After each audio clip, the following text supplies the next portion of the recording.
ሰላም ሰላም የግሬስ ፋርማ ቤተሰቦች እንዴት ናችሁ? ሁሉ ሰላም ግሬስ ፋርማዎች ነን።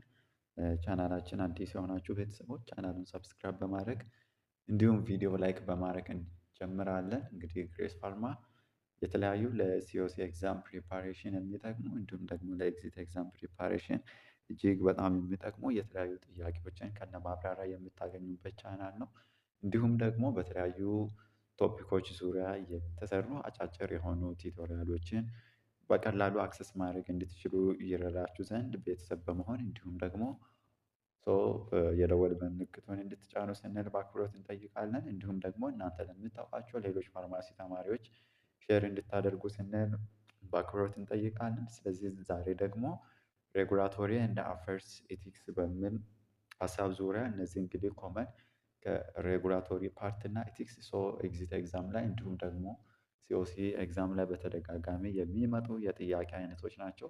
ስለዚህ እዚህ አካባቢ ያሉ ጥያቄዎችን በተደጋጋሚ መስራት እና ከኤቲክስ ጋር እና ከሬጉላቶሪ አፌርስ ጋር የተያዙ ቤዚክ የሆኑ ኮንሰፕቶችን አንደርስታንድ ማድረግ ደግሞ የሚመጡ ጥያቄዎችን በቀላሉ እንድንመልስላቸው ኦር እንድንመልስ ይረዱናል ማለት ነው። ስለዚህ ዛሬ ደግሞ የተወሰኑ ጥያቄዎችን እንደተለመደው ለማየት እንሞክራለን። ስለዚህ ጥያቄ ቁጥር 26 ኢን ኢትዮጵያ which government body is primarily responsible for regulating medicine, food, and healthcare service to ensure their efficacy, quality, their safety, quality, and efficacy? A. Minister of Health. B. Ethiopia Pharmaceutical Supply Service or EPSS. C. Ethiopia Food and Drug Authority FDA. ዲ ድራግ አድሚኒስትሬሽን እንደ ኮንትሮል ኦቶሪቲ። ስለዚህ ስፔሻሊ ከድራግ ኦር ሜዲሲን ሪሌትድ የሆኑ እንደገና ፉድ ከሄልዝ ጋር የተያዙ የተለያዩ ሰርቪሶችን ኳሊቲውን ሴፍቲውን እና ኤፊኬስን ፕራይመሪ ሪስፖንስብል የሚሆነው ማን ነው? ኤፍዲኤ ነው ማለት ነው። ኮሬክት አንሰር ኢዝ ኢትዮጵያ ፉድ ኤንድ ድራግ ኦቶሪቲ።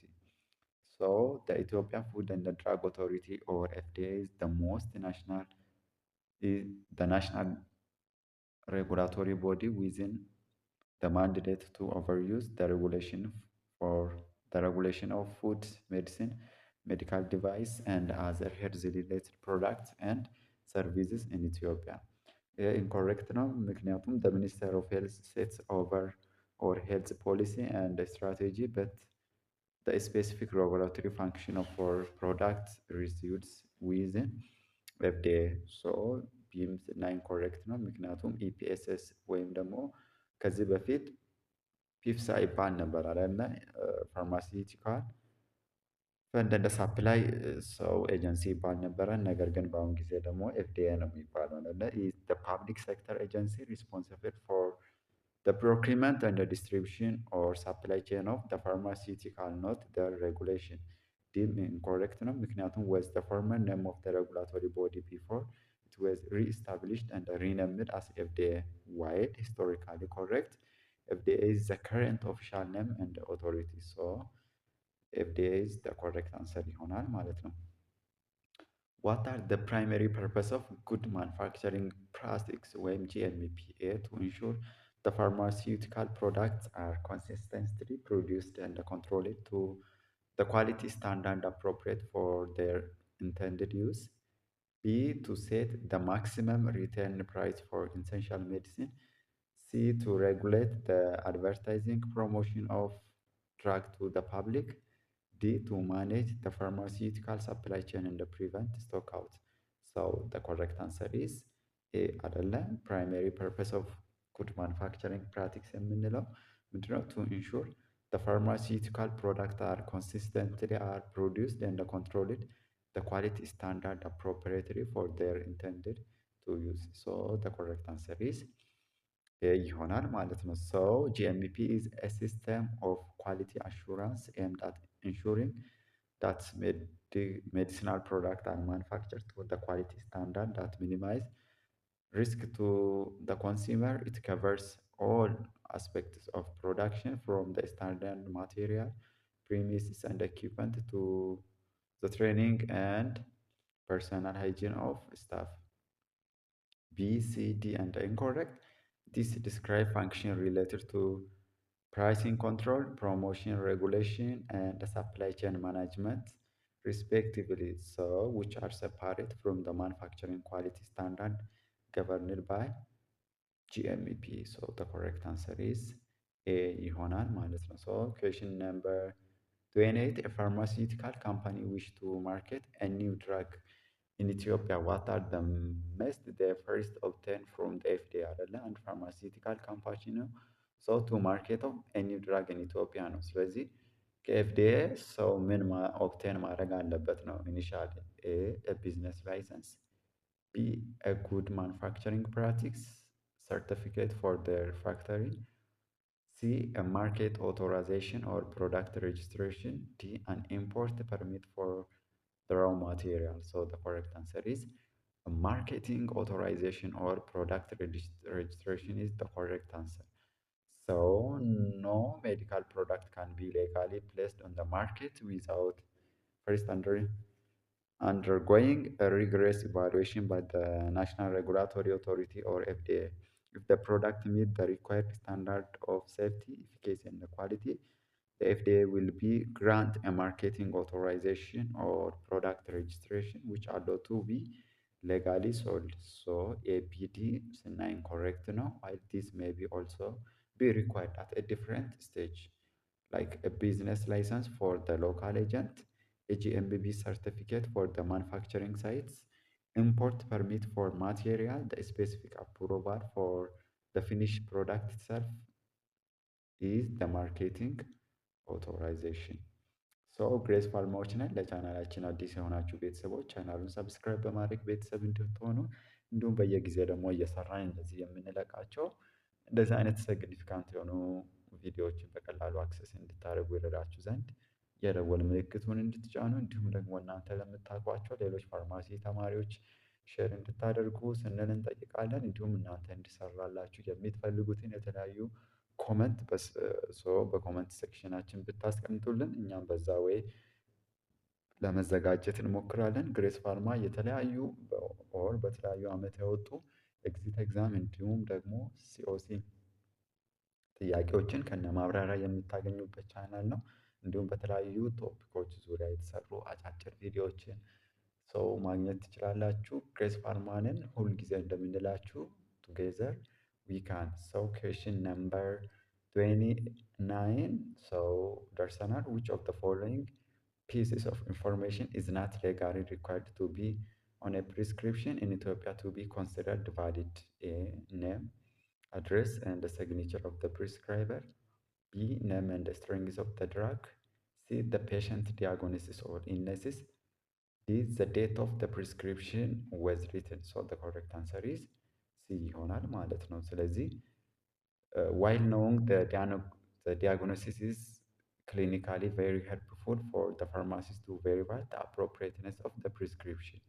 It's generally not a legal requirement for the prescription to be valid for dispensing.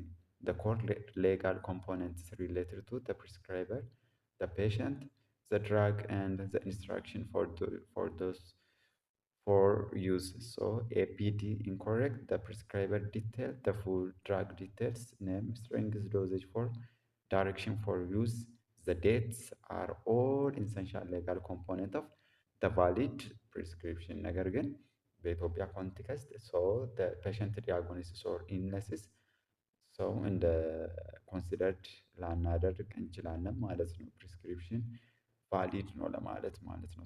ጥያቄ ቁጥር 31 ደርሰናል። A patient requests that you, the pharmacist, provide them with your personal opinion on their physician competency. So what is the most ethical response? Agree with the patient if you also have doubt about the physician. B, give a neutral or non-commitmental answer and refuse to discuss the physician. C, professionally redirect the conversation of the patient's medication and the treatment plan, assessing them for collaboration with the physician ensure their safety. D, advise the patient to fill a formal complaint against the physician immediately. So the correct answer is C, professionally redirect the conversation of the patient medication and the treatment plan, assuring them for collaboration of with the physician to ensure their safety. So the correct answer is C ይሆናል ማለት ነው። ሰው ማብራሪያውን ስናይ the response is the most professional and ethical. It is avoid criticizing a fellow healthcare professional, which is unethical and unprofessional. So respect for pharmacist-physician relationship and refocuses the patient on what matter most, their own treatment and the care. So it maintains trust in the healthcare system. A incorrect ነው ምክንያቱም this is unprofessional and under Mine's the collaborator of the nature of the health care ቢም ኢንኮሬክት ነው ምክንያቱም while better than criticizing a blunt refusal case seem unhelpful and damage rapport with the patient ዲም ኢንኮሬክት ነው ምክንያቱም recommending a formal compliant without any evidence of the malpractice is irresponsible and escalate the situation is unnecessary. So the correct answer is C ይሆናል ማለት ነው። The concept of pharmacovigilance is primarily concerned with the discovery and the development of new drugs, the monitoring, detection, assessment, and the prevention of adverse drug reaction or ADRs, the final auditing of pharmaceutical companies, D, the secure storage of narcotic and psychotropic substance. So the correct answer pharmacovigilance ስንል እንግዲህ the monitoring, detection, assessment and the prevention of adverse drug reaction የምንለው so the correct answer ይሆናል ማለት ነው። ይሄ incorrect ነው ምክንያቱም this is ድራግ ዲስከቨሪ ኤንድ ሪሰርች ነው። ይሄ ላይ ያለው ሀሳብ ቢም ኢንኮሬክት ነው ምክንያቱም this is a financial regulation ነው። D is incorrect because this is a part of good storage and distribution practice specifically for controlled substance ማለት ነው። ሶ ጥያቄ ቁጥር 32 ደርሰናል። ስለዚህ ዛሬ በተደጋጋሚ ከሬጉላቶሪ ፓርት የሚመጡትን እንዲሁም ከኤቲክስ ጋር የተያዙ ጥያቄዎችን ለመስራት እየሞከርን አለን። እዚህ ያሉ በዚህ ዙሪያ ያሉ ሀሳቦችን በደንብ አንደርስታንድ እንድታደርጉ ደግሞ ያው ኮድ ኦፍ ኢቲክስ ኢን ፋርማሲ የሚለውን ቲቶሪያል ያው እንዲቴል የሰራንላችሁ አሉ። እሱን ብታዩ በብዙ ትጠቀማላችሁ። ሶ ያን እንድታዩም ደግሞ ሪከመንድድ እናደርጋለን። ሶ ጥያቄ ቁጥር 32 ደርሰናል። አንደር ኢትዮጵያ ላው ኤንድ prescription for narcotic drug have strict requirement than those of for regular drug. So which one of the following is a special requirement for a narcotic prescription? A. It must be written on the regular prescription blank. B. It can be refilled multiple times for up to 1 year. C. It must be written on a special controlled prescription blank provided by the regulatory authority. D. It can be verbally over the phone in any situation. So the correct answer is C ይሆናል። It must be written on a special controlled prescription blank provided by the regulatory authority። ስለዚህ እነዚህ ስፔሻሊ ናርኮቲክ እና ሳይኮትሮፒክ ድራጎች ስፔሻል ፕሪስክሪፕሽን ላይ ነው አይደለ ፕሪስክራይብድ የሚደረጉት እንዲሁም ዝም ብሎ እንደ ኖርማል ሜዲኬሽን ያው መደረግ የለበትም። ምክንያቱም ያው ብዙ ከእሱ ጋር ተያይዞ የሚነሱ ኢሹዎች ስለሚኖሩ ማለት ነው እና ኮንትሮልድ ሳብስታንስ ከመሆናቸው አንፃር ሶ ጥያቄ ቁጥር 32 33 ደርሰናል። ዋት ዳዝ ዘ ፕሪንሲፕል ኦፍ ቤኔፊሸንሲ ኢን ሜዲካል ኢቲክስ ሪኳየር ኤ ፋርማሲስት ቱ ዱ? ኤ ዱ ኖ ሃርም ቱ ዘ ፊዚሽያን ዘ ፔሸንት። ቢ አክት ኢን ዘ ቤስት ኢንተረስት ኦፍ the patient, act in the best interest of the patient. C. Ensure fair distribution of healthcare resource. D. Respect the patient autonomy in the decision. The correct answer is act in the best of interest of the patient የሚለው ሶ ቤኔፊሸንሲ የሚለውን ዲስክራይብ ያደርግልናል። ሶ ኤ ላይ ያለውን ዱ ኖ ሃርም ቱ ዘ ፔሸንት የሚለው ነን ማሊፊሸንሲ ነው አይደለ? ካሉ ፕሪንሲፕሎች ኦር ኮድ ኦፍ ኤቲክስ ውስጥ ዲስክራይብ ሊያደርግልን የሚችለው። ሲ ላይ ያለው ሀሳብ ደግሞ ጀስቲስን ነው የሚያሳየን። እንዲሁ ዲ ላይ ደግሞ ያለው ኦቶኖሚ ነው። ሶ እነዚህን በተደጋጋሚ ቅድም እንዳልናቸውም እነዚህ ኮድ ኦፍ ኤቲክስ የሚመጡ ናቸው። ሶ እነዛን ፕሪንሲፕሎችን በደንብ አንደርስታንድ ማድረግ ትልቅ አስተዋጽኦ ይኖረዋል ማለት ነው። ስለዚህ ያን ነገር እንድታዩ እንዲሁም ደግሞ ያው ከዚህ በፊት የሰራንላቸው ቲቶሪያል ስላለ ቲቶሪያሉን እንድትመለከቱ እናሳስባለን ማለት ነው። ጥያቄ ቁጥር 34 ደርሰናል። ፋርማሲውቲካል አድቨርታይዝመንት ክሌምስ ኤ ኒው ሄርባል supplement can be cure diabetes. This claim is not supported by scientific evidence approved by the FDA.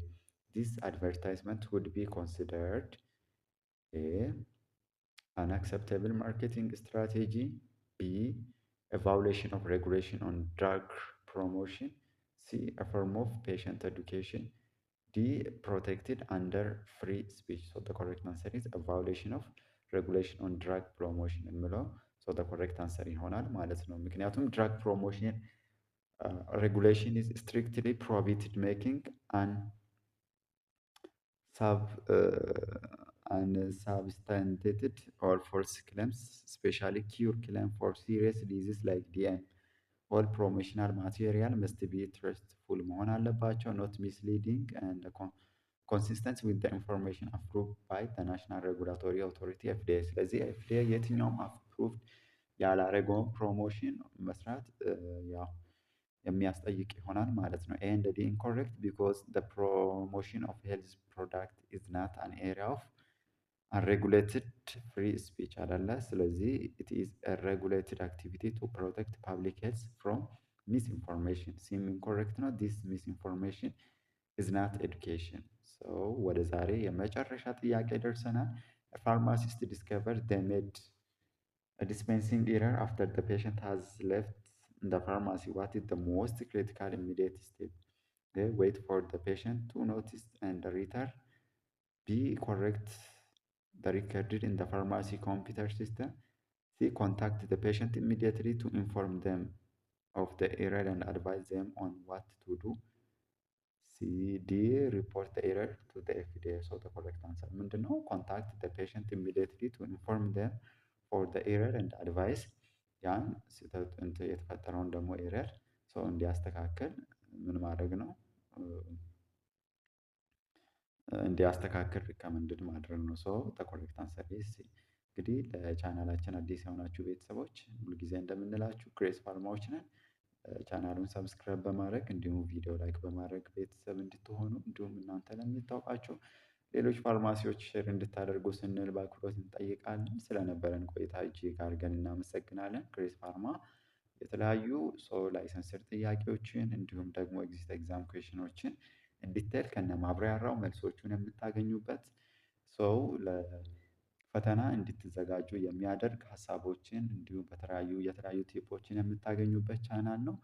ሰው ቤተሰብ እንድትሆኑ ስንል እንጠይቃለን። እንዲሁም እናንተ ለምታውቋቸው ፋርማሲ ተማሪዎች ሼር እንድታደርጉ ሰው ግሬስ ፋርማዎች ነን። ስለነበረን ቆይታ እጅግ አድርገን እናመሰግናለን። በቀጣይ ቪዲዮ እስክንገናኝ ድረስ ባይ ባይ።